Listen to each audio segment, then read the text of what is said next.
ਸਵਾਗਤ। ਦੇਸ਼ ਦੁਨੀਆ ਦੇ ਵਿੱਚ ਵਸਦੇ ਡੀਡੀ ਪੰਜਾਬੀ ਦੇ तमाम ਦਰਸ਼ਕਾਂ ਦਾ ਨਿੱਘਾ ਸਵਾਗਤ। ਜੀ ਆਇਆਂ ਨੂੰ, ਖੁਸ਼ ਆਮਦੀਦ ਉਹਨਾਂ ਦੇ ਆਪਣੇ ਇਸ ਪਸੰਦੀਦਾ ਪ੍ਰੋਗਰਾਮ ਗੱਲਾਂ ਤੇ ਗੀਤ ਵਿੱਚ। ਮੈਂ ਹਾਂ ਚਰਨਜੀਤ ਜੋਗੀ। ਕਹਿੰਦੇ ਗੱਲ ਕਰ ਕਿ ਗੱਲ ਬਣੇ, ਤੇਰੇ ਮੇਰੇ ਮਸਲੇ ਦਾ ਹੱਲ ਬਣੇ, ਤੇਰੀ ਮੁਲਾਕਾਤ ਕਿਤੇ ਬਿਰਹੋਂ ਦੀ ਭੈਣ ਨਾ ਨਿਕਲੇ, ਕੁਝ ਬੋਲ ਕਿ ਹਰ ਮਹਿਕ ਦਾ ਪਲ ਬਣੇ। ਤੇ ਅਸੀਂ ਅੱਜ ਆਪਣੇ ਪਲਾਂ ਨੂੰ ਮਹਿਕਾਉਣਾ ਹੈ ਸਾਹਿਤ ਦੀ ਮਹਿਕ ਦੇ ਨਾਲ। ਜਦੋਂ ਵੀ ਤੁਹਾਡੇ ਘਰ ਦੇ ਵਿੱਚ ਕੋਈ ਕਿਤਾਬ ਹੁੰਦੀ ਹੈ, ਉਹ ਕਿਤਾਬ ਕਦੇ ਨਾ ਕਦੇ ਖੁੱਲ੍ਹਦੀ ਹੈ ਔਰ ਉਸ ਕਿਤਾਬ ਦੀ ਜੋ ਮਹਿਕ ਤੁਹਾਡੀ ਸ਼ਖਸੀਅਤ ਦੇ ਵਿੱਚ ਆਉਂਦੀ ਹੈ, ਉਹ ਸਾਹਿਤ ਦਾ ਝਲਕਾਰਾ ਹੁੰਦੀ ਹੈ। ਅਤੇ ਤੁਸੀਂ ਜਦੋਂ ਮਹਿਕ ਦੀ ਸ਼ਖਸੀਅਤ ਨਾਲ ਆਪਣੇ ਸਮਾਜ ਦੇ ਵਿੱਚ ਜਿਉਂਦੇ ਹੋ ਔਰ ਆਖਰੀ ਸਮਾਂ ਬਿਤਾ ਕੇ ਜਾਂਦੇ ਹੋ, ਅਤੇ ਤੁਹਾਡੇ ਅੰਦਰ ਉਹ ਸਾਹਿਤ ਬੋਲਦਾ ਹੈ ਲੋਕ ਸਾਹਿਤ ਬਣ ਕੇ। ਲੋਕ ਸਾਹਿਤ ਦਾ ਮਹੱਤਵ ਕੀ ਹੈ, ਇਸ ਵਿਸ਼ੇ ਦੇ ਉੱਪਰ ਅੱਜ ਅਸੀਂ ਬਹੁਤ ਸਾਰੀ ਵਿਚਾਰ ਚਰਚਾ ਕਰਾਂਗੇ। ਔਰ ਸਾਡੇ ਨਾਲ ਸਾਡੇ ਇਸ ਪ੍ਰੋਗਰਾਮ ਗੱਲਾਂ ਤੇ ਗੀਤ ਵਿੱਚ ਅੱਜ ਉਚੇਚੇ ਤੌਰ 'ਤੇ ਮੌਜੂਦ ਨੇ, ਸ਼ਿਰਕਤ ਫਰਮਾ ਨੇ ਡਾਕਟਰ JB ਸੇਖੋਂ ਜੀ, ਜਿਹੜੇ ਕਿ ਮੁਖੀ ਨੇ ਪੰਜਾਬੀ ਵਿਭਾਗ, ਸ਼੍ਰੀ ਗੁਰੂ ਗੋਬਿੰਦ ਸਿੰਘ ਖਾਲਸਾ ਕਾਲਜ ਮਾਹਲਪੁਰ ਤੋਂ ਉਚੇਚੇ ਤੌਰ 'ਤੇ ਆਏ ਨੇ। ਔਰ ਨਾਲ ਦੀ ਨਾਲ ਸਾਹਿਤਕ ਉਹਨਾਂ ਦੀ ਪਕੜ, ਉਹਨਾਂ ਦੀ ਮਜ਼ਬੂਤੀ ਔਰ ਪਾਰਖੂ ਅੱਖ ਜਿਹੜੀ ਹੈ ਉਹ ਸਾਹਿਤ ਦੇ ਉੱਪਰ ਟਿਕੀ ਰਹਿੰਦੀ ਹੈ। ਅਤੇ ਅੱਜ ਅਸੀਂ ਉਹਨਾਂ ਦੇ ਕੋਲੋਂ ਕੁਝ ਲਾਹਾ ਲਵਾਂਗੇ। ਸਭ ਤੋਂ ਪਹਿਲਾਂ ਤਾਂ ਸੇਖੋਂ ਸਾਹਿਬ, ਸਾਡੇ ਇਸ ਪ੍ਰੋਗਰਾਮ ਵਿੱਚ ਸਵਾਗਤ। ਬਹੁਤ ਧੰਨਵਾਦ, ਬਹੁਤ ਸ਼ੁਕਰੀਆ ਦੂਰਦਰਸ਼ਨ ਜਲੰਧਰ ਦੀ ਸਮੁੱਚੀ ਟੀਮ ਦਾ, ਜਿਨ੍ਹਾਂ ਨੇ ਕਿ ਮੈਨੂੰ ਆਪਣੇ ਵਿਹੜੇ ਬੁਲਾਇਆ ਅਤੇ ਆਪਣੇ ਰੱਬ ਵਰਗੇ ਦਰਸ਼ਕਾਂ ਦੇ ਰੂਬਰੂ ਹੋਣ ਦਾ ਮੌਕਾ ਦਿੱਤਾ। ਜੀ ਸੇਖੋਂ ਸਾਹਿਬ, ਜੇਕਰ ਅਸੀਂ ਗੱਲ ਕਰਦੇ ਹਾਂ ਸਾਹਿਤ ਦੀ, ਜੀ ਇਹ ਜਿਹੜਾ ਲੋਕ ਸਾਹਿਤ ਆ, ਕਿਉਂਕਿ ਅੱਜ ਅਸੀਂ ਲੋਕ ਸਾਹਿਤ ਦੇ ਮਹੱਤਵ ਦੀ ਗੱਲ ਕਰਨੀ ਹੈ। ਜੀ ਲੋਕ ਸਾਹਿਤ ਤੋਂ ਤੁਹਾਡਾ ਕੀ ਭਾਵ ਕੀ ਹੈ, ਇਹਦੀ ਪਰਿਭਾਸ਼ਾ ਕੀ ਹੈ? ਜੀ ਦੇਖੋ ਚਰਨਜੀਤ ਜੋਗੀ ਜੀ, ਤੁਸੀਂ ਬਹੁਤ ਖੂਬਸੂਰਤ ਸ਼ੇਅਰ ਦੇ ਨਾਲ ਆਗਾਜ਼ ਕੀਤਾ। ਅਤੇ ਜਿਹੜਾ ਲੋਕ ਸਾਹਿਤ ਹੈ ਉਸ ਨੂੰ ਸਮਝਣ ਤੋਂ ਪਹਿਲਾਂ ਅਸੀਂ ਇੱਕ ਡੈਮੋਕ੍ਰੇਸੀ ਦੀ ਇੱਕ ਪਰਿਭਾਸ਼ਾ ਤੈਅ ਕਰਦੇ ਹਾਂ। ਜੀ ਕਿ ਡੈਮੋਕ੍ਰੇਸੀ, ਜਮਹੂਰੀਅਤ, ਲੋਕਤੰਤਰ ਕੀ ਹੁੰਦਾ ਹੈ। ਲੋਕਾਂ ਦੀ ਸਰਕਾਰ, ਲੋਕਾਂ ਵੱਲੋਂ ਅਤੇ ਲੋਕਾਂ ਲਈ। ਜੀ ਅਤੇ ਜਿਹੜਾ ਲੋਕ ਸਾਹਿਤ ਹੈ ਉਹ ਵੀ ਲੋਕਤੰਤਰ ਦੀ ਇਸੇ ਪਰਿਭਾਸ਼ਾ ਦੇ ਅਨੁਰੂਪ ਚੱਲਦਾ। ਅੱਛਾ, ਲੋਕਾਂ ਦਾ ਸਾਹਿਤ, ਲੋਕਾਂ ਲਈ ਸਾਹਿਤ ਅਤੇ ਲੋਕਾਂ ਵੱਲੋਂ ਸਾਹਿਤ, ਭਾਵ ਕਿ ਉਹ ਸਾਹਿਤ ਜਿਸ ਦੀ ਰਚਨਾ ਲੋਕਾਂ ਨੇ ਕੀਤੀ, ਲੋਕਾਂ ਲਈ ਕੀਤੀ ਅਤੇ ਲੋਕਾਂ ਦੇ ਵਾਸਤੇ ਕੀਤੀ ਹੈ, ਉਸ ਨੂੰ ਅਸੀਂ ਲੋਕ ਸਾਹਿਤ ਕਹਿੰਦੇ ਹਾਂ। ਜਿਹੜੀਆਂ ਕਈ ਵੰਨਗੀਆਂ ਹਨ ਲੋਕ ਸਾਹਿਤ, ਡਾਕਟਰ ਸੁਹਿੰਦਰ ਸਿੰਘ ਬਨਜਾਰਾ ਵੇਦੀ ਬੜੇ ਲੋਕਧਾਰਾ ਦੇ ਵੱਡੇ ਵਿਦਵਾਨ ਹੋਏ ਨੇ। ਜੀ ਉਹਨਾਂ ਨੇ ਕਿਹਾ ਸੀ ਕਿ ਜਿਹੜਾ ਲੋਕ ਸਾਹਿਤ ਹੈ ਨਾ, ਇਹ ਜੰਗਲ ਦੇ ਵਿੱਚ ਪੈਦਾ ਹੁੰਦੇ ਰੁੱਖ ਜਾਂ ਇੱਕ ਫੁੱਲ ਵਰਗਾ ਹੈ, ਜਿਹਨੂੰ ਕੋਈ ਤਰਾਸ਼ਦਾ ਨਹੀਂ, ਜਿਹਨੂੰ ਕੋਈ ਖਾਸ ਕਿਸਮ ਦੀ ਕੋਈ ਖਾਦ, ਖਾਸ ਕਿਸਮ ਦੀ ਮਿੱਟੀ ਨਹੀਂ ਮਿਲਦੀ, ਪਰ ਇਹਦੀ ਆਪਣੀ ਇੱਕ ਬਿਊਟੀ ਹੁੰਦੀ, ਆਪਣਾ ਇੱਕ ਇਹਦਾ ਸੁਹੱਪਣ ਹੁੰਦਾ। ਅਤੇ ਲੋਕ ਸਾਹਿਤ ਉਹ ਸਾਹਿਤ ਹੈ ਜਿਹੜਾ ਲੋਕਾਂ ਦੀਆਂ ਭਾਵਨਾਵਾਂ ਨੂੰ, ਲੋਕਾਂ ਦੇ ਜਿਹੜੇ ਇਜ਼ਹਾਰ ਹਨ, ਲੋਕਾਂ ਦੇ ਜਿਹੜੇ ਖਿਆਲ ਹਨ, ਲੋਕਾਂ ਦੇ ਜਿਹੜੇ ਸੁੱਖ ਦੁੱਖ, ਉਦਾਸੀਆਂ, ਤੌਖਲੇ, ਲੋਕਾਂ ਦੇ ਸੁਪਨੇ, ਉਹਨਾਂ ਨੂੰ ਬਹੁਤ ਕਲਾਤਮਕ ਤਰੀਕੇ ਦੇ ਨਾਲ ਲੋਕਾਂ ਦੇ ਅੱਗੇ ਹੀ ਪੇਸ਼ ਕਰਦਾ। ਜੀ ਅਤੇ ਇਹਦੀ ਸਿਰਜਣਾ ਦੇ ਉੱਪਰ, ਇਹਦੀ ਰਚਨਾਕਾਰੀ ਦੇ ਉੱਪਰ ਕਿਸੇ ਇੱਕ ਵਿਅਕਤੀ ਦੀ ਕੋਈ ਮੋਹਰ ਨਹੀਂ ਹੁੰਦੀ। ਅੱਛਾ, ਇਹ ਲੋਕਾਂ ਦਾ ਸਾਹਿਤ ਹੈ ਅਤੇ ਇਸ ਨੇ ਲੋਕਾਂ ਦੀ ਕਚਹਿਰੀ ਵਿੱਚ ਹੀ ਆਪਣੇ ਆਪ ਨੂੰ ਪ੍ਰਮਾਣਿਕ ਤੌਰ 'ਤੇ ਸਪਸ਼ਟ ਕਰਨਾ, ਲੋਕਾਂ ਦੀ ਪ੍ਰਵਾਨਗੀ ਮਿਲਣੀ ਇਸ ਨੂੰ, ਅਤੇ ਲੋਕ ਮਨ ਦਾ, ਭਾਵ ਕਿ ਲੋਕਾਂ ਦੀ ਸਮੂਹਿਕ ਮਾਨਸਿਕਤਾ ਦਾ ਇਹ ਬਹੁਤ ਸਹਿਜ, ਬਹੁਤ ਸੁਭਾਵਿਕ ਅਤੇ ਬਹੁਤ ਸਪਸ਼ਟ ਕਿਸਮ ਦਾ ਇੱਕ ਪ੍ਰਗਟਾਵਾ ਹੈ। ਜੀ ਬਹੁਤ ਹੀ ਖੂਬਸੂਰਤ ਲਫ਼ਜ਼ਾਂ ਦੇ ਨਾਲ ਤੁਸੀਂ ਸਾਨੂੰ ਲੋਕ ਸਾਹਿਤ ਦੀ ਜਿਹੜੀ ਹੈ ਪਰਿਭਾਸ਼ਾ ਸਮਝਾ ਰਹੇ ਸੀ। ਔਰ ਜੇਕਰ ਹੁਣ ਦੇਖਿਆ ਜਾਵੇ ਸਾਹਿਤ ਅਤੇ ਲੋਕ ਸਾਹਿਤ ਵਿੱਚ ਅਸੀਂ ਫ਼ਰਕ ਕਿਵੇਂ ਕੱਢੀਏ, ਮੂਲ ਰੂਪ ਦੇ ਵਿੱਚ ਇਹਨਾਂ ਦੇ ਵਿੱਚ ਕਿ ਆਹ ਫਰਕ ਹੁੰਦਾ ਹੈ, ਤਾਂ ਕਰਕੇ ਜਿਹੜਾ ਸਾਹਿਤ ਹੈ ਲੋਕ ਸਾਹਿਤ ਤੋਂ ਭਿੰਨ ਹੈ।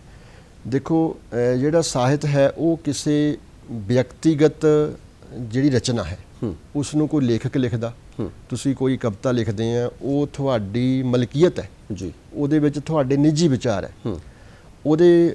ਉਹਨੂੰ ਕਿਸੇ ਖਾਸ ਸਮੇਂ 'ਤੇ ਲਿਖਿਆ ਗਿਆ, ਉਹਨੂੰ ਕਿਸੇ ਖਾਸ ਪ੍ਰਕਾਸ਼ਕ ਨੇ ਛਾਪਿਆ ਹੈ, ਪੁਸਤਕ ਰੂਪ ਦੇ ਵਿੱਚ। ਉਹ ਨਾਵਲ ਹੈ, ਉਹ ਕਹਾਣੀ ਹੈ, ਉਹ ਕਵਿਤਾ ਹੈ, ਉਹ ਨਜ਼ਮ ਹੈ, ਉਹ ਗਜ਼ਲ ਹੈ, ਉਹ ਸਵੈ ਜੀਵਨੀ ਹੈ, ਜੀਵਨੀ ਹੈ।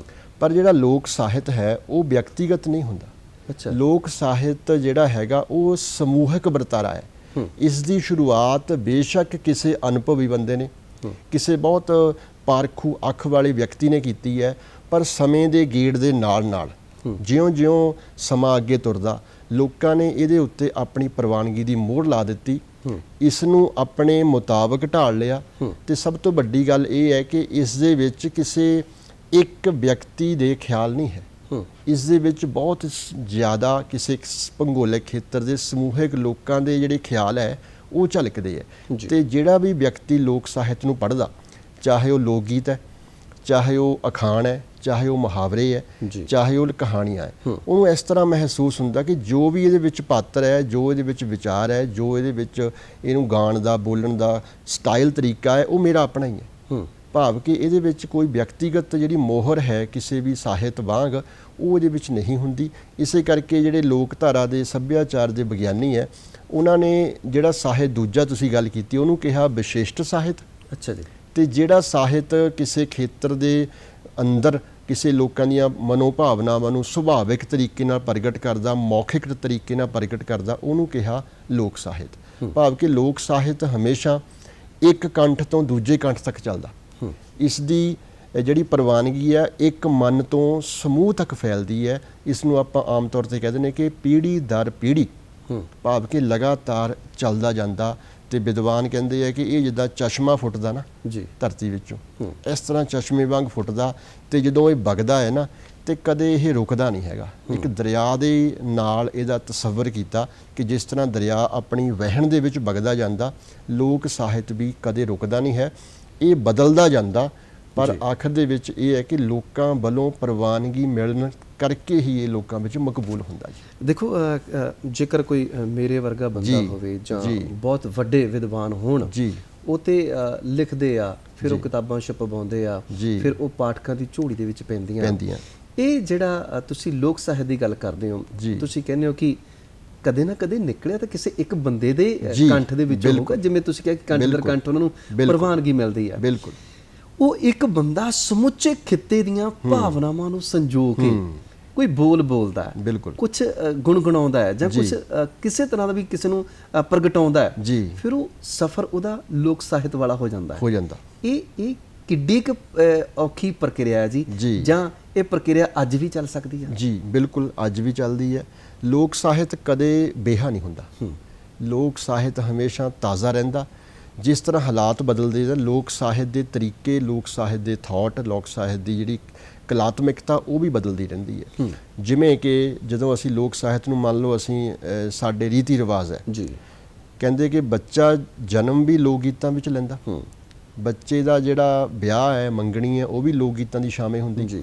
ਤੇ ਸਭ ਤੋਂ ਵੱਡੀ ਗੱਲ ਇਹ ਹੈ ਕਿ ਜਦੋਂ ਕਿਸੇ ਪ੍ਰਾਣੀ ਨੇ ਇੱਥੋਂ ਰੁਖਸਤ ਹੋਣਾ ਜੀ, ਉਦੋਂ ਵੀ ਲੋਕ ਕਾਵਿ ਦੇ ਵਿੱਚ ਹੀ ਉਹਦੀ ਜਿਹੜੀ ਹੈਗੀ ਹੈ ਵਿਦਾਇਗੀ ਹੁੰਦੀ ਹੈ। ਭਾਵ ਕਿ ਕੀਰਨੇ ਅਲਾਉਣੀਆਂ, ਲੋਰੀਆਂ ਤੋਂ ਲੈ ਕੇ ਕੀਰਨੇ ਅਲਾਉਣੀਆਂ ਤੱਕ ਦਾ ਸਫ਼ਰ ਮਨੁੱਖ ਨੇ ਲੋਕ ਗੀਤਾਂ ਦੀ ਸ਼ਾਮੇ ਹੀ ਤੈਅ ਅਦਾ ਕਰਨਾ ਹੈ। ਕਹਿਣ ਦਾ ਭਾਵ ਇਹ ਹੈ ਕਿ ਲੋਕ ਗੀਤਾਂ ਤੋਂ, ਲੋਕ ਸਾਹਿਤ ਤੋਂ ਮਨੁੱਖ ਕਦੇ ਟੁੱਟ ਨਹੀਂ ਸਕਦਾ। ਜੇ ਕੋਈ ਇਹ ਕਹੇ ਕਿ ਮੈਨੂੰ ਲੋਕ ਸਾਹਿਤ ਦਾ ਨਹੀਂ ਪਤਾ ਤਾਂ ਉਹ ਗਲਤ ਹੈ। ਉਸ ਦੇ ਅਚੇਤ ਦੇ ਵਿੱਚ ਹਰ ਸਮੇਂ ਲੋਕ ਸਾਹਿਤ ਧੜਕਦਾ ਹੈ। ਮੰਨ ਲਓ ਅਸੀਂ ਅਖਾਣ ਬੋਲਦੇ ਹਾਂ, ਤਾਏ ਦੀ ਧੀ ਚੱਲੀ ਮੈਂ ਕਿਉਂ ਰਹਾ ਇਕੱਲੀ। ਹੁਣ ਜਦੋਂ ਇਹ ਅਖਾਣ ਬੋਲਿਆ ਜਾਂਦਾ, ਉਸ ਬੰਦੇ ਨੂੰ ਨਹੀਂ ਪਤਾ ਕਿ ਮੈਂ ਲੋਕ ਸਾਹਿਤ ਬੋਲ ਰਿਹਾ, ਉਹਦੇ ਅੰਦਰ ਬੈਠਾ ਹੋਇਆ ਉਹ ਸਮੇਂ ਦੇ ਨਾਲ ਆਪਣੇ ਆਪ ਫੁੱਟ ਪੈਣਾ, ਉਹ ਸਮੇਂ ਦੇ ਨਾਲ ਆਪਣੇ ਆਪ ਨਿਕਲ ਜਾਣਾ ਬਾਹਰ। ਭਾਵ ਕਿ ਲੋਕ ਸਾਹਿਤ ਕਿਸੇ ਵੀ ਦੌਰ ਵਿੱਚ, ਕਿਸੇ ਵੀ ਸਮੇਂ ਦੇ ਵਿੱਚ ਰੁਕਦਾ ਨਹੀਂ ਹੁੰਦਾ, ਇਹ ਲਗਾਤਾਰ ਚੱਲਦਾ ਰਹਿੰਦਾ। ਜਦੋਂ ਅੰਗਰੇਜ਼ਾਂ ਨੇ ਸਾਡੇ 'ਤੇ ਕਬਜ਼ਾ ਕਰ ਲਿਆ ਜੀ, ਸਾਡੇ ਇੱਥੇ ਕਈ ਤਨਜ਼ੀਮਾਂ ਸ਼ੁਰੂ ਹੋ ਗਈਆਂ, ਸਿੰਘ ਸਭਾ ਲਹਿਰ ਹੈ, ਅਹਿਮਦੀਆ ਲਹਿਰ ਹੈ, ਜਾਂ ਆਰੀਆ ਸਮਾਜ ਲਹਿਰ ਹੈ। ਹੁਣ ਪਿੰਡਾਂ ਵਿੱਚ ਔਰਤਾਂ ਦਾ ਇੱਕ ਗਾਇਨ ਹੈ, ਗਿੱਧਾ ਹੈ, ਠੀਕ ਹੈ, ਉਹ ਲੋਕ ਗੀਤ ਗਾਉਂਦੀਆਂ ਹੈ। ਤਾਂ ਉਦੋਂ ਸਿੰਘ ਸਭਾ ਲਹਿਰ ਦੇ ਨਾਲ ਇੱਕ ਤਣਾਅ ਹੋ ਗਿਆ। ਅੱਛਾ। ਉਹਨੇ ਇੱਕ ਬੋਲੀ ਘੜ ਲਈ, ਮਰ ਜਾਣ ਸਿੰਘ ਸਭੀਏ, ਜਿਨ੍ਹਾਂ ਪਿੰਡ ਦੇ ਗਿੱਧੇ ਬੰਦ ਕੀਤੇ। ਭਾਵ ਕਿ ਲੋਕ ਸਾਹਿਤ ਨੇ ਪ੍ਰਤੀਕਰਮ ਦੇਣਾ ਹੀ ਦੇਣਾ। ਲੋਕ ਸਾਹਿਤ ਨੇ ਆਪਣੇ ਆਲੇ ਦੁਆਲੇ ਜੋ ਕੁਝ ਵਾਪਰਦਾ ਹੈ ਉਸ ਨੂੰ ਪ੍ਰਤੀਕਰਮ ਦੇਣਾ ਹੀ ਹੈ। ਜਾਂ ਪਹਿਲਾ ਵਿਸ਼ਵ ਯੁੱਧ ਲੱਗਦਾ ਤਾਂ ਪੰਜਾਬ ਦੀਆਂ ਔਰਤਾਂ ਨੇ ਇੱਕ ਬੋਲੀ ਘੜ ਲਈ ਕਿ ਬਸਰੇ ਦੀ ਲਾਮ ਟੁੱਟ ਜੇ, ਮੈਂ ਰੰਡੀਓਂ ਸੁਹਾਗਣ ਹੋਵਾਂ। ਭਾਵ ਕਿ ਮੇਰਾ ਜਿਹੜਾ ਪਤੀ ਹੈ ਉਹ ਬਸਰੇ ਦੀ ਲਾਮ ਤੇ ਗਿਆ ਹੋਇਆ। ਭਾਵ ਕਿ ਅੰਗਰੇਜ਼ਾਂ ਦੀ ਜਿਹੜੀ ਯੁੱਧ ਹੈ ਨਾ, ਉਹਦੇ ਭੱਠੀ ਦਾ ਬਾਲਣ ਬਣ ਲੱਗਾ ਉਹ ਜੀ, ਤੇ ਉਹ ਮੈਂ ਅਰਦਾਸ ਕਰਦੀ ਹਾਂ ਕਿ ਬਸਰੇ ਦੀ ਲਾਮ ਟੁੱਟ ਜਾਵੇ। ਕਹਿਣ ਤੋਂ ਭਾਵ ਹੈ ਕਿ ਲੋਕ ਸਾਹਿਤ ਕਦੇ ਵੀ ਰੁਕਦਾ ਨਹੀਂ ਹੈ ਜੀ, ਇਹ ਵਗਦਾ ਜਾਂਦਾ। ਸਾਨੂੰ ਅੱਜ ਦੇ ਸਮੇਂ ਇੱਦਾਂ ਮਹਿਸੂਸ ਹੁੰਦਾ ਕਿ ਬਹੁਤ ਤਕਨਾਲੋਜੀ ਦਾ ਯੁੱਗ ਆ ਗਿਆ, ਮੋਬਾਈਲ ਸਾਡੇ ਹੱਥਾਂ ਵਿੱਚ ਹੈ ਕਿ ਸ਼ਾਇਦ ਲੋਕ ਸਾਹਿਤ ਹੁਣ ਪਿੱਛੇ ਚਲਾ ਗਿਆ। ਲੋਕ ਸਾਹਿਤ ਪਿੱਛੇ ਨਹੀਂ ਗਿਆ, ਲੋਕ ਸਾਹਿਤ ਨੇ ਆਪਣੇ ਪ੍ਰਤੀਕਰਮ ਬਦਲ ਲਏ ਹੈ। ਇਹ ਕਦਮ ਦਰ ਕਦਮ ਸਾਡੇ ਨਾਲ ਚੱਲਦਾ ਰਹਿੰਦਾ। ਤੇ ਜੇਕਰ ਅਸੀਂ ਆਪਣੇ ਪੰਜਾਬ ਦੀ ਸਾਹਿਤ ਦੇ ਉੱਪਰ ਨਜ਼ਰ ਮਾਰੀਏ ਜੀ ਕਿ ਸਾਡਾ ਜਿਹੜਾ ਮੂਲ ਸਾਹਿਤ ਆ ਜੀ ਉਹਦਾ ਰੂਪ, ਰੰਗ, ਮੂੰਹ ਮਹਾਂਦਰਾ, ਚਿਹਰਾ ਮੋਹਰਾ ਉਹ ਕਿਹੋ ਜਿਹਾ ਹੈ? ਜਿਹੜਾ ਪੰਜਾਬ ਦਾ ਮੂਲ ਤੌਰ ਤੇ ਲੋਕ ਸਾਹਿਤ ਹੈ ਜੀ, ਕਿਉਂਕਿ ਅਸੀਂ ਲੋਕ ਸਾਹਿਤ ਨੂੰ ਜਦੋਂ ਡਿਫਾਈਨ ਕਰਦੇ ਹਾਂ, ਉਹਦੀ ਪਰਿਭਾਸ਼ਿਤ ਕਰਦੇ ਹਾਂ, ਤਾਂ ਸਾਨੂੰ ਪਹਿਲਾਂ ਉਸ ਖੇਤਰ ਦੀ ਜੀਓਗ੍ਰਾਫੀ, ਉੱਥੋਂ ਦਾ ਇਤਿਹਾਸ ਦੇਖਣਾ ਪੈਂਦਾ ਜੀ। ਕਿਸੇ ਪੱਛਮ ਦੇ ਵਿਦਵਾਨ ਨੇ ਕਿਹਾ ਸੀ ਕਿ ਤੁਸੀਂ ਮੈਨੂੰ ਲੋਕ ਗੀਤ ਦੱਸੋ, ਮੈਂ ਤੁਹਾਨੂੰ ਉਸ ਕੌਮ ਦੇ ਲੋਕਾਂ ਦਾ ਇਤਿਹਾਸ ਦੱਸ ਦੂੰਗਾ। ਮੈਨੂੰ ਲੋਕ ਗੀਤ ਦੇ ਦਿਓ ਉੱਥੋਂ ਦੇ, ਉਹਦਾ ਇਤਿਹਾਸ ਮੈਂ ਬਣਾ ਦੂੰਗਾ। ਕਹਿਣ ਤੋਂ ਭਾਵ ਹੈ ਕਿ ਲੋਕ ਗੀਤਾਂ ਦੇ ਵਿੱਚ ਸਾਨੂੰ ਪਤਾ ਲੱਗ ਜਾਂਦਾ ਕਿ ਉਸ ਖੇਤਰ ਦੇ ਲੋਕਾਂ ਦੀ ਮਾਨਸਿਕਤਾ ਕੀ ਹੈ, ਉਹ ਲੋਕ ਚਾਹੁੰਦੇ ਕੀ ਹੈ, ਉਹਨਾਂ ਲੋਕਾਂ ਦੇ ਖਿਆਲ ਕਿੱਦਾਂ ਦੇ ਹੈ ਤੇ ਉਹਨਾਂ ਲੋਕਾਂ ਦੇ ਸੁਪਨੇ ਕੀ ਹੈ। ਪੰਜਾਬ ਦਾ ਜਿਹੜਾ ਖੇਤਰ ਹੈ ਸਾਡਾ, ਉਹ ਸਾਨੂੰ ਪਤਾ ਹੈ ਕਿ ਪੜ੍ਹਦੇ ਵੀ ਹੈ ਕਿ ਉਹ ਭਾਰਤ ਦੀ ਜਿਹੜੀ ਖੜਗ ਭੁਜਾ ਹੈ ਜੀ। ਪੰਜਾਬ ਦੇ ਰਸਤੇ ਤੋਂ ਹੀ ਸਾਰੇ ਹਮਲਾਵਰ ਇੱਥੇ ਆਉਂਦੇ ਆ। ਸਿੰਧ ਘਾਟੀ ਦੀ ਸੱਭਿਅਤਾ ਤੋਂ ਲੈ ਕੇ ਆਰੀਆ ਦੇ ਆਉਣ ਤੋਂ ਬਾਅਦ ਹੁਣ ਤੱਕ, ਅੰਗਰੇਜ਼ਾਂ ਦੇ ਆਉਣ ਤੱਕ, ਪੰਜਾਬ ਨੇ ਬਹੁਤ ਲੰਮਾ ਸਮਾਂ ਵੱਖ-ਵੱਖ ਧਾੜਵੀਆਂ ਨੂੰ, ਵੱਖ-ਵੱਖ ਹਮਲਾਵਰਾਂ ਨੂੰ ਤੇ ਵੱਖ-ਵੱਖ ਜਿੰਨੇ ਵੀ ਇੱਥੇ ਜਿਹੜੇ ਆਏ ਹੈ ਉਹਨਾਂ ਨੂੰ ਹੰਢਾਇਆ ਜੀ। ਸੋ ਪੰਜਾਬ ਦੀ ਧਰਤੀ ਇੱਕ ਨਿਰਮਲ ਤੇ ਵਗਦੇ ਦਰਿਆ ਵਾਂਗ ਹੈ ਇੱਥੋਂ ਦਾ ਸੱਭਿਆਚਾਰ। ਇਸ ਕਰਕੇ ਇਹ ਇੱਕ ਮਿਸ਼ਰਤ ਕਲਚਰ ਹੈ ਇੱਥੇ ਤੇ ਉਸ ਤਰ੍ਹਾਂ ਦਾ ਸਾਹਿਤ ਹੈ ਇੱਥੇ। ਸਾਡੇ ਕੋਲ ਇੱਥੇ ਜਿਹੜੇ ਇਸਲਾਮ ਧਰਮ ਦੇ ਆਉਣ ਤੋਂ ਬਾਅਦ ਸਾਡੇ ਕੋਲ ਉਹੀ ਸਾਹਿਤ ਰੂਪ ਆ ਗਏ। ਸਾਡੇ ਕੋਲ ਕਿੱਸਾ ਕਵਿਤਾ ਆ ਗਈ ਹੈ, ਸਾਡੇ ਕੋਲ ਭਗਤੀ ਲਹਿਰ ਦੱਖਣ ਚੋਂ ਉੱਠਦੀ ਹੈ, ਉਹਦਾ ਅਸਰ ਇੱਥੇ ਗੁਰਮਤਿ ਕਵਿਤਾ ਦੇ ਰੂਪ ਦੇ ਵਿੱਚ ਆਉਂਦਾ ਹੈ। ਸਾਡੇ ਕੋਲ ਸੂਫੀ ਕਵਿਤਾ ਆਉਂਦੀ ਹੈ ਸਾਡੇ ਜਿਹੜੇ ਮੁਸਲਮਾਨ ਹਮਲਾਵਰਾਂ ਦੇ ਆਉਣ ਤੋਂ ਬਾਅਦ। ਭਾਵ ਕਿ ਇਹ ਸਾਰਾ ਕੁਝ ਜੋ ਸਾਡੇ ਕੋਲ ਇੱਥੇ ਵਾਪਰ, ਸਾਡੇ ਕੋਲ ਮੱਧਕਾਲ ਦੇ ਵਿੱਚ ਸਾਹਿਤ ਦੀ ਬੀਰ ਕਵਿਤਾ ਦੀ ਬਣ ਗਈ ਹੈ। ਇੱਕ ਸਾਡੇ ਕੋਲ ਜੰਗਨਾਮੇ ਹੈ, ਕਿਉਂਕਿ ਇਹ ਜਿਹੜਾ ਮਾਹੌਲ ਹੈ ਪੰਜਾਬ ਦਾ, ਇਹ ਖੜਕੇ ਦੜਕੇ ਵਾਲਾ ਹੈ ਜੀ ਪੰਜਾਬ ਦਾ। ਇਸ ਕਰਕੇ ਸਾਹਿਤ ਵੀ ਸੁਭਾਅ ਉਹ ਜਿਹਾ ਉਸ ਤਰ੍ਹਾਂ ਦਾ। ਜੇ ਤੁਸੀਂ ਸਾਡੇ ਲੋਕ ਨਾਚ ਦੇਖੋ, ਸਾਡਾ ਲੋਕ ਨਾਚ ਭੰਗੜਾ ਹੈ, ਗਿੱਧਾ ਹੈ। ਕੋਈ ਵੀ ਬੰਦਾ, ਕੋਈ ਵੀ ਨਚਾਰ ਹੀ ਆਪਾਂ ਕਹਾਂਗੇ, ਕਿਉਂਕਿ ਜੋ ਨੱਚਦੇ ਨੇ ਉਹ ਜਦੋਂ 10 ਮਿੰਟ ਤੋਂ ਬਾਅਦ ਉਹ ਹੱਫ ਜਾਂਦੇ ਨੇ। ਕਿਉਂ? ਕਿਉਂਕਿ ਪੰਜਾਬ ਦੇ ਲੋਕ ਨਾਚ ਜਿਹੜੇ ਹਨ ਬਹੁਤ ਜ਼ਿਆਦਾ ਜ਼ੋਰ ਦੀ ਮੰਗ ਕਰਦੇ ਜੀ, ਬਹੁਤ ਜ਼ਿਆਦਾ ਊਰਜਾ ਦੀ ਮੰਗ ਕਰਦੇ ਆ। ਤੁਸੀਂ ਹਿਮਾਚਲ ਵੱਲ ਬਹੁਤ ਉੱਪਰ ਚਲੇ ਜਾਓ, ਉਹਨਾਂ ਦੇ ਲੋਕ ਨਾਚ ਬਹੁਤ ਹਲਕੇ ਫੁਲਕੇ ਆ, ਕਿਉਂਕਿ ਉੱਥੋਂ ਦਾ ਵਾਤਾਵਰਨ ਇਸ ਤਰ੍ਹਾਂ ਦਾ ਹੈ। ਉੱਥੇ ਤੁਹਾਨੂੰ ਸਾਹ ਚੜ ਜਾਏਗਾ। ਜੇ ਕੋਈ ਬੰਦਾ ਲੇਹ ਲਦਾਖ ਤੇ ਜਾ ਕੇ ਭੰਗੜਾ ਪਾਏਗਾ, ਗਿੱਧਾ ਪਾਏਗਾ, ਉਹ ਸਰਵਾਈਵ ਨਹੀਂ ਕਰ ਸਕੇਗਾ। ਜਿਸ ਤਰ੍ਹਾਂ ਦਾ ਭੂਗੋਲਿਕ ਚੌਗਿਰਦਾ ਹੈ, ਜਿਸ ਤਰ੍ਹਾਂ ਤੁਹਾਡਾ ਵਾਤਾਵਰਨ ਹੈ, ਉਹ ਤੁਹਾਡੇ ਦੇ ਉੱਪਰ ਅਸਰ ਕਰਦਾ ਹੈ। ਬਿਲਕੁਲ ਜੀ। ਔਰ ਇਸੇ ਕਰਕੇ ਅੱਜ ਜਿਵੇਂ ਤੁਸੀਂ ਭੰਗੜੇ ਦੀ ਗੱਲ ਛੇੜੀ ਹੈ ਕਿ ਸਾਡਾ ਇਹ ਇੱਕ ਇਸ ਤਰ੍ਹਾਂ ਲੱਗਦਾ ਕਿ ਇੱਕ ਜੁਝਾਰੂ ਜਿਹਾ ਲੋਕ ਨਾਚ ਹੈ ਸਾਡਾ। ਔਰ ਸੱਚਮੁੱਚ ਅੱਜ ਲੋਕ ਇਹਨੂੰ ਇੱਕ ਕਸਰਤ ਬਣਾ ਕੇ ਬੈਠੇ ਹੋਏ ਨੇ ਜੀ। ਵੱਡੇ ਵੱਡੇ ਸਟੂਡੀਓ ਬਣੇ ਹੋਏ ਨੇ, ਉੱਥੇ ਭੰਗੜਾ ਪਾ ਕੇ ਲੋਕਾਂ ਨੂੰ ਹਲਕੇ ਫੁਲਕੇ ਕੀਤਾ ਜਾਂਦਾ, ਸਿਹਤ ਲਈ ਜਾਗਰੂਕਤਾ। ਹਾਂ ਜੀ। ਤੇ ਨਾਲ ਦੀ ਨਾਲ ਅਸੀਂ ਇੱਕ ਗੱਲ ਕਰੀਏ ਜੀ, ਜਿਵੇਂ ਤੁਸੀਂ ਕਿਹਾ ਕਿ ਸਾਡੇ ਇੱਥੇ ਬੜੇ ਹਮਲਾਵਰ ਆਏ ਔਰ ਨਾਲ ਦੀ ਨਾਲ ਉਹਨਾਂ ਦੇ ਸਾਹਿਤ ਦਾ ਪ੍ਰਭਾਵ ਵੀ ਆਇਆ ਜੀ। ਇਹ ਲੋਕ ਸਾਹਿਤ ਦੇ ਉੱਪਰ ਜਾਂ ਸਾਡੇ ਸਾਹਿਤ ਦੇ ਉੱਪਰ ਇਸ ਤਰ੍ਹਾਂ ਇਹ ਜਿਹੜੇ ਪ੍ਰਭਾਵ ਪੈ ਜਾਣੇ ਜੀ, ਇਹ ਸਾਡੀ ਮੂਲ ਰਚਨਾ ਨੂੰ ਜਾਂ ਸਾਡੇ ਮੂਲ ਰੂਪ ਨੂੰ ਜੀ ਇਹ ਵਿਗਾੜਦੇ ਆ ਜਾਂ ਸੰਵਾਰਦੇ ਆ? ਦੇਖੋ, ਇਸ ਤਰ੍ਹਾਂ ਅਸੀਂ ਇਹਨੂੰ ਨਾ ਇੱਕ ਪੰਕਤੀ ਵਿੱਚ ਨਹੀਂ ਕਹਿ ਸਕਦੇ ਕਿ ਸਾਨੂੰ ਵਿਗਾੜਦੇ ਹੈ ਜਾਂ ਇਹਦੇ ਵਿੱਚ ਕੁਝ ਸੁਧਾਰ ਕਰਦੇ ਹੈ। ਮੇਰੇ ਖਿਆਲ ਦੇ ਵਿੱਚ ਜਿਹੜੀ ਮੂਲ ਤਸਵੀਰ ਹੈ ਨਾ ਲੋਕਾਂ ਦੀ, ਉਹ ਤਬਦੀਲ ਨਹੀਂ ਹੁੰਦੀ ਜੀ, ਉਹ ਕਦੇ ਨਹੀਂ ਬਦਲਦੀ। ਜਿੱਦਾਂ ਪੰਜਾਬ ਦਾ ਲੋਕ ਸਾਹਿਤ ਹੈ ਜਾਂ ਸਾਹਿਤ ਹੈ, ਉਹ ਸਾਰਾ ਵਿਰੋਧ ਦਾ ਸਾਹਿਤ ਹੈ ਜੀ। ਇਹਨਾਂ ਨੇ ਹਮੇਸ਼ਾ ਹੀ ਸਟੇਟ ਦਾ, ਸੱਤਾ ਦਾ ਵਿਰੋਧ ਕੀਤਾ। ਹੁਣ ਸਟੇਟ ਜਾਂ ਸੱਤਾ ਉਹੀ ਨਹੀਂ ਹੈ ਜੋ ਰਾਜਸੀ ਹੈ। ਸਟੇਟ ਤੇ ਸੱਤਾ ਦੇ ਕਈ ਰੂਪ ਹੈ। ਉਹ ਸੱਭਿਆਚਾਰਕ ਤੌਰ ਤੇ ਕੋਈ ਦਾਬਾ ਹੈ ਕਿਸੇ ਚੀਜ਼ ਦਾ, ਉਹਦਾ ਵਿਰੋਧ ਕੀਤਾ।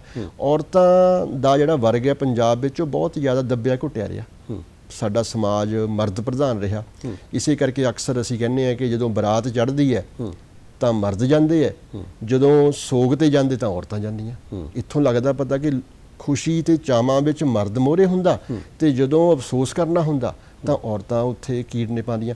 ਕਹਿਣ ਤੋਂ ਭਾਵ ਹੈ ਕਿ ਸੁਸਾਇਟੀ ਦੇ ਵਿੱਚ ਔਰਤਾਂ ਦਾ ਇੱਕ ਦਾਬਾ ਰਿਹਾ ਤੇ ਔਰਤਾਂ ਨੂੰ ਆਪਣੀ ਜਿਹੜੀ ਕ੍ਰੀਏਟੀਵਿਟੀ ਹੈ, ਆਪਣੀ ਸਿਰਜਣਾ ਹੈ, ਉਹਨੂੰ ਪ੍ਰਗਟਾਉਣ ਦੇ ਲਈ ਸਭ ਤੋਂ ਅਹਿਮ ਜਿਹੜਾ ਮਾਧਿਅਮ ਹੈ, ਉਹਨਾਂ ਨੇ ਲੋਕ ਸਾਹਿਤ ਚੁਣਿਆ। ਇਸੇ ਕਰਕੇ 90% ਸਾਹਿਤ ਔਰਤਾਂ ਦੀ ਸਿਰਜਣਾ। ਮੇਰੇ ਖਿਆਲ ਦੇ ਵਿੱਚ ਉਹ ਜਿਹੜੀ ਤਸਵੀਰ ਹੈ ਉਹ ਕਦੇ ਖਤਮ ਨਹੀਂ ਹੁੰਦੀ। ਸੋ ਵੱਖੋ ਵੱਖਰੇ ਪ੍ਰਭਾਵ ਪੈਣੇ ਤੇ ਉਹ ਪ੍ਰਭਾਵ ਅਸੀਂ ਕਿਸ ਤਰ੍ਹਾਂ ਲੈਂਦੇ ਹਾਂ ਉਹਨਾਂ ਪ੍ਰਭਾਵਾਂ ਨੂੰ, ਉਹ ਬਹੁਤ ਦੇਖਣ ਦੀ ਲੋੜ ਹੈ। ਪੰਜਾਬ ਸ਼ਬਦ ਦੀ ਆਪਾਂ ਗੱਲ ਕਰਦੇ ਹਾਂ, ਅਸੀਂ ਕਹਿੰਦੇ ਪੰਜਾਬੀ ਭਾਸ਼ਾ ਤੇ ਬਹੁਤ ਅਸਰ ਪੈ ਗਿਆ। ਪੰਜਾਬ ਤਾਂ ਸ਼ਬਦ ਆਪਣਾ ਨਹੀਂ ਹੈਗਾ ਸਾਡਾ, ਇਹ ਅਰਬੀ ਫਾਰਸੀ ਦਾ। 5 ਜਮਾ ਆਬ, 5 ਪਾਣੀਆਂ ਦੀ ਧਰਤੀ। ਭਾਵ ਇਹ ਹੈ ਕਿ ਪੰਜਾਬ ਨੇ ਆਪਣੇ ਮੁਤਾਬਕ ਇਹਦਾ ਹਾਜ਼ਮਾ ਬਹੁਤ ਤੇਜ਼ ਹੈ ਪੰਜਾਬ ਦਾ। ਪੰਜਾਬ ਨੇ ਆਪਣੇ ਮੁਤਾਬਕ ਢਾਲ ਲਿਆ। ਇਹ ਸਭ ਤੋਂ ਵੱਡੀ ਇੱਥੋਂ ਦੀ ਖਾਸੀਅਤ ਹੈ ਕਿ ਇਹਨੇ ਆਪਣੀ ਤਸੀਰ ਨੂੰ ਮਰਨ ਨਹੀਂ ਦਿੱਤਾ।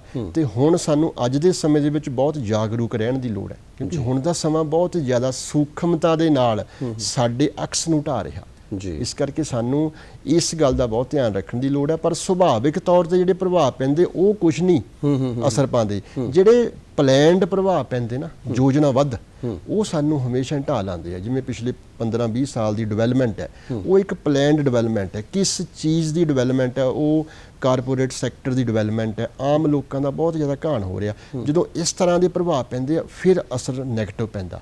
ਜਦੋਂ ਸੁਭਾਵਿਕਤਾ ਰਹਿੰਦੀ ਹੈ ਨਾ, ਤਬਦੀਲੀ ਤਾਂ ਆਣੀ ਹੈ, ਬਦਲਾਅ ਤਾਂ ਹੋਣਾ ਹੀ ਹੈ। ਉਹ ਬਦਲਾਅ ਸਹਿਜ ਹੋਵੇ, ਸੁਭਾਵਿਕ ਹੋਵੇ, ਫਿਰ ਕੋਈ ਕਿਸ ਤਰ੍ਹਾਂ ਦਾ ਨੁਕਸਾਨ ਨਹੀਂ। ਜਿਹੜੀ ਇਹ ਤਰੱਕੀ ਹੈ, ਜਿਹੜੀ ਆਧੁਨਿਕਤਾ ਆ ਜੀ, ਜਿਵੇਂ ਤੁਸੀਂ ਦੱਸਦੇ ਹੋ ਕਿ ਬਹੁਤ ਕੁਝ ਨਵਾਂ ਹੋ ਰਿਹਾ, ਇਹ ਸਾਡੇ ਸੱਭਿਆਚਾਰ ਦੇ ਲਈ ਨੁਕਸਾਨਦਾਇਕ ਆ ਜੀ, ਜਾਂ ਫਿਰ ਇਹਦੇ ਵਿੱਚ ਵੀ ਸੱਭਿਆਚਾਰ ਖਿੜ ਸਕਦਾ ਦੁਪਹਿਰ ਖੜੀ ਵਾਂਗੂ? ਬਿਲਕੁਲ ਖਿੜ ਸਕਦਾ ਜੀ। ਕੋਈ ਜ਼ਿਆਦਾ ਨਾਵਾਚਕ ਮੈਨੂੰ ਨਹੀਂ ਲੱਗਦਾ ਇਹਦੇ ਵਿੱਚ।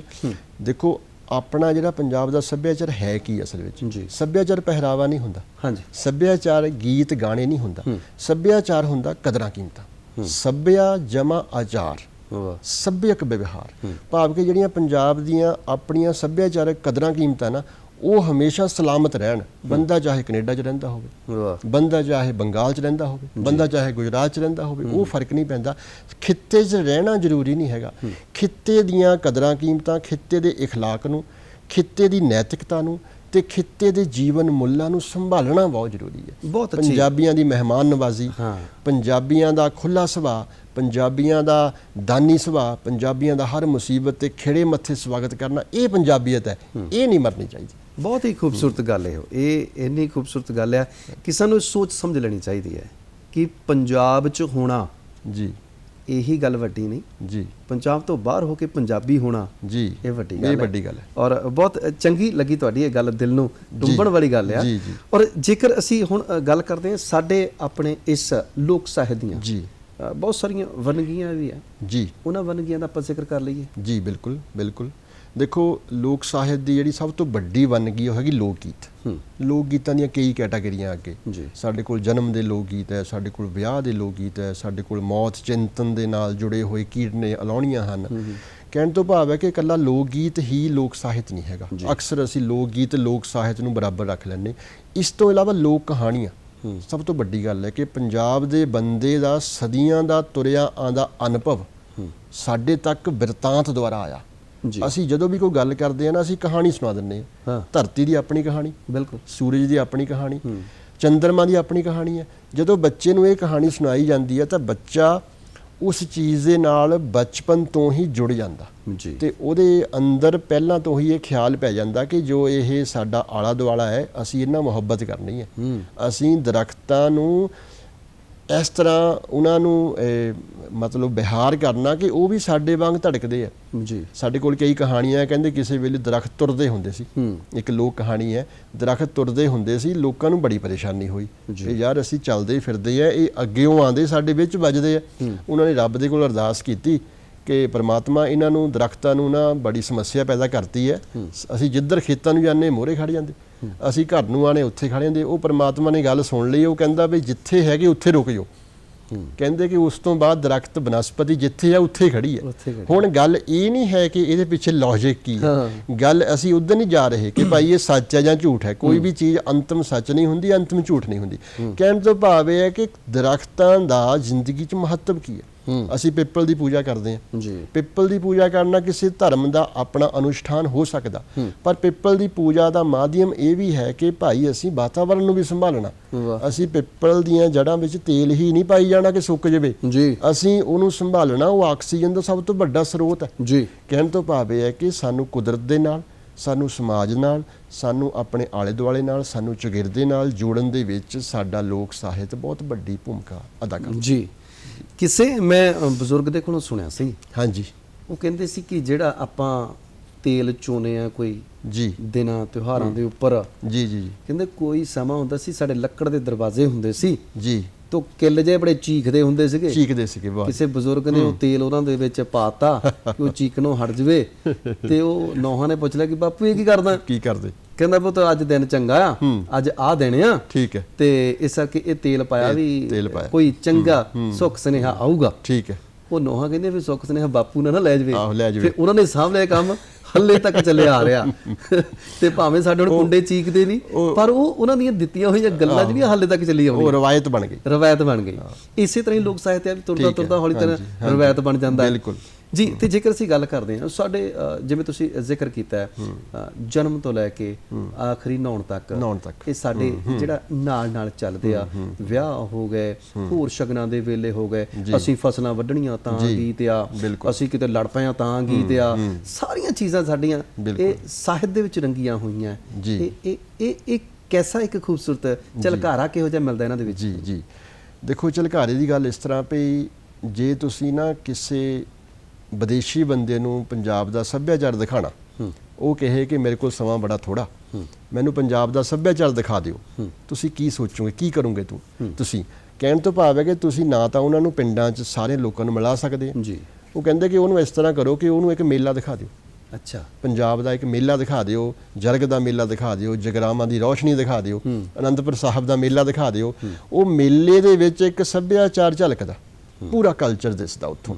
ਇੱਕ ਤਾਂ ਇਹ ਸਰੋਤ ਹੈ। ਦੂਜਾ, ਉਹਨੂੰ ਇੱਕ ਲੋਕ ਗੀਤ ਸੁਣਾ ਦਿਓ। ਅੱਛਾ, ਲੋਕ ਗੀਤ ਸੁਣਾ ਦਿਓ ਤੇ ਉਹਨੂੰ ਲੱਗ ਜਾਣਾ ਪਤਾ ਕਿ ਭਾਈ ਇਹਨਾਂ ਲੋਕਾਂ ਦਾ ਰਹਿਣ ਸਹਿਣ, ਮਾਨਸਿਕਤਾ, ਇਹਨਾਂ ਦਾ ਜੀਵਨ ਕਿੰਨਾ ਕਰੜਾ ਤੇ ਕਿੰਨਾ ਜ਼ਿਆਦਾ ਮੁਸ਼ਕਲਾਂ ਭਰਿਆ ਹੈ। ਉਹ ਲੋਕ ਗੀਤ ਤੁਹਾਨੂੰ ਦੱਸੂਗੇ ਤੁਹਾਡੇ ਸੁਪਨੇ ਕੀ ਹੈ, ਤੁਹਾਡੇ ਮਨ ਦੇ ਅਸਲ ਵਿੱਚ ਅਰਮਾਨ ਕੀ ਹੈਗੇ ਆ ਜਿਹੜੇ ਕਿ ਉਸ ਲੋਕ ਗੀਤ ਦੁਆਰਾ ਪੇਸ਼ ਹੋਏ ਆ। ਉਹਨੂੰ ਕੋਈ ਲੋਕ ਕਹਾਣੀ ਸੁਣਾ ਦਿਓ, ਉਹਨੂੰ ਅਖਾਣ ਦੱਸ ਦਿਓ, ਉਹਨੂੰ ਬੁਝਾਰਤ ਪਾ ਦਿਓ। ਹੁਣ ਅਖਾਣ ਤੇ ਬੁਝਾਰਤਾਂ ਇਹ ਵੀ ਪੰਜਾਬ ਦੇ ਲੋਕ ਸਾਹਿਤ ਦਾ ਬਹੁਤ ਅਟੁੱਟ ਹਿੱਸਾ ਹੈ। ਇਹਨਾਂ ਵਿੱਚੋਂ ਵੀ ਸਾਨੂੰ ਇੱਕ ਜ਼ਿੰਦਗੀ ਦਾ ਬਹੁਤ ਡੂੰਘਾ ਤਜਰਬਾ ਦਿਸਦਾ। ਇੱਕ ਮੈਨੂੰ ਅਖਾਣ ਤੁਹਾਡੇ ਨਾਲ ਸਾਂਝਾ ਕਰ ਰਿਹਾ, ਘਰ ਕਾ ਭੇਤੀ ਲੰਕਾ ਟਾਰੀ। ਹੁਣ ਦੇਖੋ, ਅਖਾਣ ਤੁਰਿਆ ਕਿੱਥੋਂ? ਰਮਾਇਣ ਤੋਂ ਤੁਰਿਆ ਆਉਂਦਾ ਅਖਾਣ ਲੋਕਾਂ ਦੇ ਜ਼ਿਹਨ 'ਚ ਬਸਿਆ ਹੋਇਆ। ਜਿੱਥੇ ਵੀ ਕੋਈ ਘਰ ਦਾ ਬੰਦਾ ਕੋਈ ਨੁਕਸਾਨ ਪਹੁੰਚਾਉਂਦਾ, ਇਹੀ ਅਖਾਣ ਜ਼ਿਹਨ ਦੇ ਵਿੱਚ ਆਉਂਦਾ। ਕਹਿਣ ਤੋਂ ਭਾਵ ਹੈ ਕਿ ਲੋਕ ਸਾਹਿਤ ਦੇ ਅੰਦਰ ਕਿਸੇ ਵੀ ਸੱਭਿਆਚਾਰਕ ਜਿਹੜੀ ਦ੍ਰਿਸ਼ਾਵਲੀ ਹੈ ਨਾ, ਉਹ ਹਮੇਸ਼ਾ ਹਾਜ਼ਰ ਨਾਜ਼ਰ ਰਹਿੰਦੀ ਹੈ। ਤੁਸੀਂ ਪਹਿਲਾਂ ਜ਼ਿਕਰ ਕੀਤਾ ਕਿ ਉਹ ਜਿਹੜਾ ਬਾਪੂ ਤੇਲ ਪਾਉਂਦਾ ਹੈ, ਹੁਣ ਸਾਡੇ ਕਈ ਵਿਸ਼ਵਾਸ ਇੱਦਾਂ ਦੇ ਬਣੇ ਹੋਏ ਜਿਹੜੇ ਕਿ ਲੋਕ ਜੀਵਨ ਦੇ ਵਿੱਚੋਂ ਹੌਲੀ ਹੌਲੀ ਨਿਕਲ ਰਹੇ। ਬਹੁਤ ਕੁਝ ਵਹਿਮ ਭਰਮ ਵੀ ਹੈਗਾ। ਅਸੀਂ ਕਹਿੰਦੇ ਕਿ ਸ਼ਗਨ ਹੁੰਦੇ ਆ, ਹੁਣ ਸਮਾਂ ਤਬਦੀਲ ਹੋ ਰਿਹਾ। ਇਹ ਇਸ ਤਰ੍ਹਾਂ ਹੈ ਕਿ ਹੌਲੀ ਹੌਲੀ ਜਿਹੜੇ ਮਾੜੀਆਂ ਚੀਜ਼ਾਂ ਉਹ ਛੱਡ ਦੇਣੀਆਂ ਚਾਹੀਦੀਆਂ, ਚੰਗੀਆਂ ਨਹੀਂ ਛੱਡ ਦੇਣੀਆਂ। ਹੋ ਸਾਡੇ ਕਈ ਵਾਰੀ ਉਲਟ ਹੁੰਦਾ, ਅਸੀਂ ਮਾੜੀਆਂ ਨੂੰ ਫੜ ਲੈਂਦੇ ਤੇ ਚੰਗੀਆਂ ਨੂੰ ਛੱਡ ਦਿੰਦੇ ਹਾਂ। ਬਿਲਕੁਲ ਜੀ। ਤੇ ਉਹ ਸੱਭਿਆਚਾਰ ਅਸਲ 'ਚ ਜਿਉਂਦਾ ਤਾਂ ਹੈ ਵੀ ਨਵੀਆਂ ਨਰੋਈਆਂ ਤੰਦਰੁਸਤ ਕਦਰਾਂ ਕੀਮਤਾਂ ਨੂੰ ਕਾਇਮ ਰੱਖੋ। ਦੁਨੀਆ ਦੇ ਵਿੱਚ ਵਿਚਾਰ ਗਿਆਨ ਕਿਤੇ ਵੀ ਹੋਵੇ, ਮਾਓ ਜੇ ਤੁੰਗ ਚੀਨ ਦਾ ਬਹੁਤ ਵੱਡਾ ਇਨਕਲਾਬੀ ਹੋਇਆ, ਉਹ ਕਹਿੰਦਾ ਵੀ ਕਿਤਿਓਂ ਵੀ ਤੁਹਾਨੂੰ ਗਿਆਨ ਮਿਲਦਾ ਉਹ ਲੈ ਲਓ, ਦੁਨੀਆ 'ਚ ਕਿਤਿਓਂ ਵੀ। ਪਰ ਇਹ ਹੈ ਵੀ ਆਪਣਾ ਗਿਆਨ ਵੀ ਰੱਖੋ, ਨਵਾਂ ਗਿਆਨ ਜ਼ਰੂਰ ਲੈ ਕੇ ਰੱਖੋ। ਸੱਭਿਆਚਾਰ ਨੇ ਵੀ ਨਵਾਂ ਹਮੇਸ਼ਾ ਸੰਜੋ ਕੇ ਰੱਖਣਾ। ਤੇ ਲੋਕ ਸਾਹਿਤ ਦੀ ਗੱਲ ਆਪਾਂ ਜੇਕਰ ਅੱਗੇ ਤੁਰੀਏ ਸੇਖੋਂ ਸਾਹਿਬ, ਜੀ ਜਿਵੇਂ ਤੁਸੀਂ ਗੱਲ ਕੀਤੀ ਮੇਰੀ ਹਨਾ, ਹਾਲੇ ਤੱਕ ਉਹ ਬਰਕਰਾਰ ਆ ਵੀ ਜਗਿਆਸਾ ਜਿਹੜੀ ਆ ਕਿ ਇਹ ਜਿਹੜੇ ਲੋਕ ਸਾਹਿਤ ਆ ਜਾਂ ਲੋਕ ਗੀਤ ਵੀ ਆ, ਉਹ ਘੱਟੋ ਘੱਟ ਲਿਖਦੇ ਤਾਂ ਬੰਦੇ ਹੀ ਹੋਣਗੇ, ਕੋਈ ਰਚਦੇ ਤਾਂ ਬੰਦੇ ਹੀ ਹੋਣਗੇ, ਭਾਵੇਂ ਉਹ ਕਿਸੇ ਕਿਤਾਬਾਂ ਦੇ ਰੂਪ ਦੇ ਵਿੱਚ। ਤਾਂ ਬਾਅਦ ਵਿੱਚ ਅਸੀਂ ਸੁਚੇਤ ਹੋ ਕੇ ਕਿਹਾ ਵੀ ਯਾਰ ਇਹਨਾਂ ਨੂੰ ਸਾਂਭ ਲਈਏ ਦਸਤਾਵੇਜ਼ ਵਜੋਂ। ਉਹ ਬੰਦੇ ਕਿੱਦਾਂ ਰਚਦੇ ਹੋਣਗੇ, ਕਿਹੋ ਜਿਹੇ ਬੰਦੇ ਹੋਣਗੇ, ਕੌਣ ਹੋਏਗਾ ਉਹ? ਦੇਖੋ, ਲੋਕ ਸਾਹਿਤ ਦੀ ਜਿਹੜੀ ਰਚਨਾ ਕਰਨ ਵਾਲੇ ਲੋਕ ਹੈ ਨਾ, ਉਹ ਕਿਰਤੀ ਲੋਕ ਹੈ।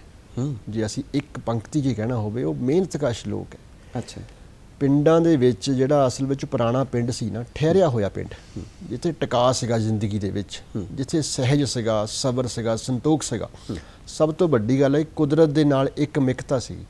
ਉਸ ਇੱਕ ਮਿਕਤਾ ਦੇ ਵਿੱਚੋਂ ਕਿਰਤੀ ਲੋਕਾਂ ਨੇ ਨਾ, ਚੰਨਾਂ ਦੀਆਂ ਚਾਰਣੀਆਂ ਵਿੱਚੋਂ, ਧੂਣੀਆਂ ਦੇ ਵਿੱਚੋਂ, ਉਹਨਾਂ ਨੇ ਦੁਪਹਿਰ ਜਿਹੜੀ ਖਿੜੀ ਹੋਈ ਹੈ ਉਹਦੇ ਵਿੱਚੋਂ ਖੇਤਾਂ ਦੇ ਵਿੱਚ ਹਲ ਵਾਹੁੰਦੇ ਆ, ਛੱਟ ਦੀਆਂ ਅਨਾਜ ਨੂੰ ਔਰਤਾਂ, ਚੱਕੀ ਪੀਂਦੀਆਂ ਔਰਤਾਂ, ਖੂਹ ਤੋਂ ਪਾਣੀ ਭਰਦੀਆਂ ਔਰਤਾਂ, ਉਹਨਾਂ ਨੇ ਜ਼ਿੰਦਗੀ ਦੇ ਤਜਰਬੇ ਦੇ ਵਿੱਚੋਂ ਇਹ ਲੋਕ ਗੀਤਾਂ ਦੀ, ਲੋਕ ਸਾਹਿਤ ਦੀ ਰਚਨਾ ਕੀਤੀ ਹੈ। ਹੁਣ ਅਸੀਂ ਜਦੋਂ ਦੇਖਦੇ ਆ ਨਾ ਕਿ ਕਿੱਦਾਂ ਲੋਕ ਸਾਹਿਤ ਵਿੱਚ ਰੂਪਾਂਤਰਨ ਕਿੱਦਾਂ ਹੋ ਰਿਹਾ, ਅਸਲ ਵਿੱਚ ਜ਼ਿੰਦਗੀ ਦਾ ਬਹੁਤ ਕਰੜਾ ਸੰਘਰਸ਼ ਹੈ ਉਹਨਾਂ ਦਾ, ਬਹੁਤ ਮਤਲਬ ਇੱਕ ਤਪਿਆ ਹੋਇਆ ਜੀਵਨ ਜਿਉਂਦੇ ਹੈ, ਪਰ ਫਿਰ ਵੀ ਉਹ ਆਪਣੇ ਅੰਦਰਲੇ ਜਿਹੜੇ ਖਿਆਲ ਹੈ ਉਹਨਾਂ ਨੂੰ ਮਰਨ ਨਹੀਂ ਦਿੰਦੇ, ਆਪਣੀ ਸਿਰਜਣਾ ਨੂੰ ਕਦੇ ਖਤਮ ਨਹੀਂ ਹੋਣ ਦਿੰਦੇ। ਤੇ ਮਾਧਿਅਮ ਉਹਨਾਂ ਦੇ ਕੋਲ ਇੱਕੋ ਹੀ ਹੈ, ਭਾਸ਼ਾ। ਭਾਸ਼ਾ ਦੇ ਦੁਆਰਾ ਉਹਨਾਂ ਨੇ ਕੁਝ ਸ਼ਬਦਾਂ ਨੂੰ ਇਸ ਤਰ੍ਹਾਂ ਲੈਅਬੱਧ ਕਰ ਲਿਆ ਕਿ ਜਿਹੜਾ ਵੀ ਸੁਣਦਾ ਹੈ ਨਾ ਉਹਦੇ ਮਨ ਨੂੰ ਟੁੰਬਦੇ ਹੈ, ਚਾਹੇ ਉਹ ਟੱਪੇ ਹੈ, ਚਾਹੇ ਉਹ ਸਿੱਠਣੀਆਂ ਹੈ, ਚਾਹੇ ਉਹ ਸੁਹਾਗ ਹੈ, ਚਾਹੇ ਉਹ ਘੋੜੀਆਂ ਹੈ, ਚਾਹੇ ਉਹ ਹੋਰ ਵੱਖੋ ਵੱਖਰੀਆਂ ਵੰਨਗੀਆਂ ਹਨ। ਜਦੋਂ ਉਹ ਬੋਲਦੇ ਆ ਨਾ ਤਾਂ ਇੱਦਾਂ ਲੱਗਦਾ ਕਿ ਜਿੱਦਾਂ ਜ਼ਿੰਦਗੀ ਦਾ ਇੱਕ ਨਾ ਮਤਲਬ ਬਾਗ ਖਿੜਿਆ ਹੋਇਆ ਸਾਡੇ ਸਾਹਮਣੇ। ਜੀ ਜੀ, ਇਸ ਤਰ੍ਹਾਂ ਮਹਿਸੂਸ ਹੁੰਦਾ, ਭਾਵ ਕਿ ਕਿਰਤੀ ਤੇ ਮਿਹਨਤਕਸ਼ ਵਰਗ ਹੈ ਜਿਹੜਾ ਅਸਲ ਵਿੱਚ ਇਸ ਸਾਹਿਤ ਦੀ ਰਚਨਾ ਕਰਦਾ। ਤੁਸੀਂ ਪੁੱਛਿਆ ਕਿ ਉਹ ਕਿਸ ਤਰ੍ਹਾਂ, ਭਾਵ ਕਿ ਸ਼ੁਰੂਆਤ ਕਿੱਦਾਂ ਹੁੰਦੀ ਹੈ। ਉਹ ਕੋਈ ਅਨੁਭਵੀ ਬੰਦਾ ਹੈ ਜਿਹੜਾ ਇੱਕ ਲਾਈਨ ਜੋੜ ਦਿੰਦਾ ਤੇ ਅਨੁਭਵ ਦੇ ਨਾਲ ਅਨੁਭਵ ਜੁੜਦਾ ਜਾਂਦਾ, ਕੜੀਆਂ ਨਾਲ ਕੜੀਆਂ ਜੁੜਦੀਆਂ ਜਾਂਦੀਆਂ, ਉਹ ਲੜੀਆਂ ਲੜੀਆਂ ਤੁਰਦੀਆਂ ਤੁਰਦੀਆਂ ਜ਼ਿੰਦਗੀ ਦੇ ਵਿੱਚ ਕੰਠ ਦਰ ਕੰਠ ਸਾਡੇ ਤੱਕ ਪਹੁੰਚਦਾ ਹੈ। ਤੇ ਲੋਕ ਸਾਹਿਤ ਜਿਹੜਾ ਹੈਗਾ ਇਸੇ ਕਰਕੇ ਇਹਨੂੰ ਕਹਿੰਦੇ ਕਿ ਇਹ ਸਦਾ ਤਾਜ਼ਾ ਰਹਿੰਦਾ।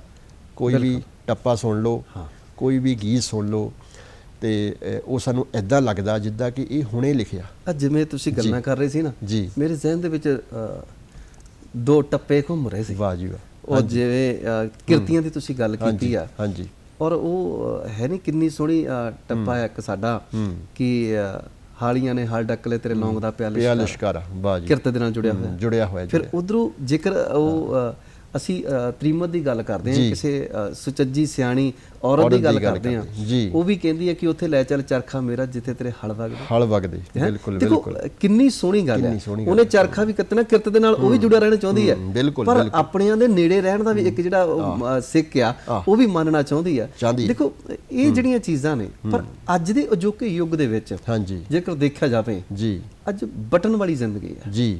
ਬਟਨ ਨੱਪਦੇ ਆ, ਸਕੂਟਰ ਮੋਟਰਸਾਈਕਲ ਤਿਆਰ।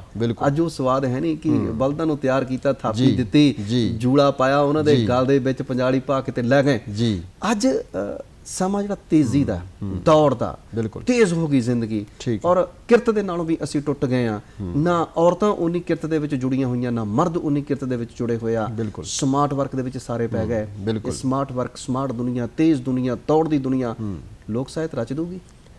ਦੇਖੋ, ਲੋਕ ਸਾਹਿਤ ਤਾਂ ਲਗਾਤਾਰ ਸਿਰਜ ਹੋ ਰਿਹਾ, ਇਹ 'ਚ ਕੋਈ ਸ਼ੱਕ ਨਹੀਂ ਹੈਗਾ। ਜਦੋਂ ਸਾਡਾ ਇਸ ਵੇਲੇ ਸਮਾਜ ਦਾ ਇੱਕ ਵਰਤਾਰਾ ਹੈ ਕਿ ਸਾਡਾ ਯੂਥ, ਸਾਡੀਆਂ ਕੁੜੀਆਂ ਮੁੰਡੇ ਪ੍ਰਵਾਸ ਜਾ ਰਹੇ, ਸਾਰੇ ਆਈਲੈਟਸ ਕਰਕੇ ਬਾਹਰ ਜਾ ਰਹੇ, ਇਹਦਾ ਮਤਲਬ ਇਹ ਨਹੀਂ ਹੈ ਕਿ ਉਹ ਬਿਲਕੁਲ ਇਹ ਖਤਮ ਹੋ ਗਏ ਹੈ, ਟੁੱਟ ਗਏ ਹੈ, ਪੰਜਾਬ ਉਦਾਸੀ 'ਚ ਡੁੱਬ ਗਿਆ।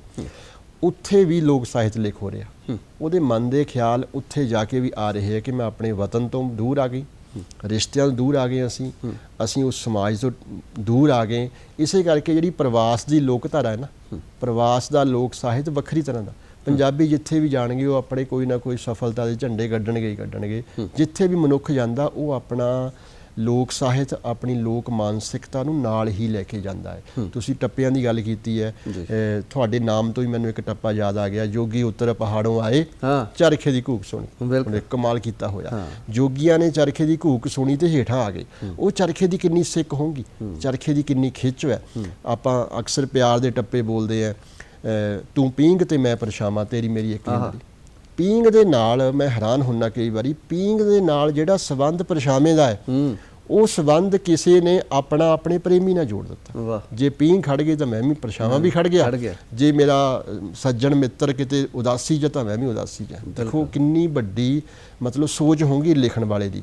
ਕਹਿਣ ਤੋਂ ਬਾਅਦ ਮੈਂ ਮਾਫੀ ਚਾਹੁੰਦਾ ਤੁਹਾਡੀ ਗੱਲ ਦੇ ਨਾਲ ਜੋੜ ਦਵਾਂ, ਟੱਪਾ ਮੈਨੂੰ ਭੁੱਲ ਨਾ ਜਾਵੇ ਕਿ ਤੈਨੂੰ ਤਾਪ ਚੜੇ ਮੈਂ ਹੂੰਗਾ, ਤੇਰੀ ਮੇਰੀ ਇੱਕ ਜ਼ਿੰਦਗੀ। ਸੱਚੀ ਗੱਲ, ਬਹੁਤ ਕਮਾਲ ਹੈ। ਸਾਡੇ ਨਾ ਡਾਕਟਰ ਨਾਹਰ ਸਿੰਘ ਬਹੁਤ ਵੱਡੇ ਵਿਦਵਾਨ ਹੋਏ ਹੈ, ਉਹਨਾਂ ਨੇ ਮਾਲਵੇ ਦੇ ਲੋਕ ਸਾਹਿਤ ਨੂੰ ਇਕੱਤਰ ਕੀਤਾ।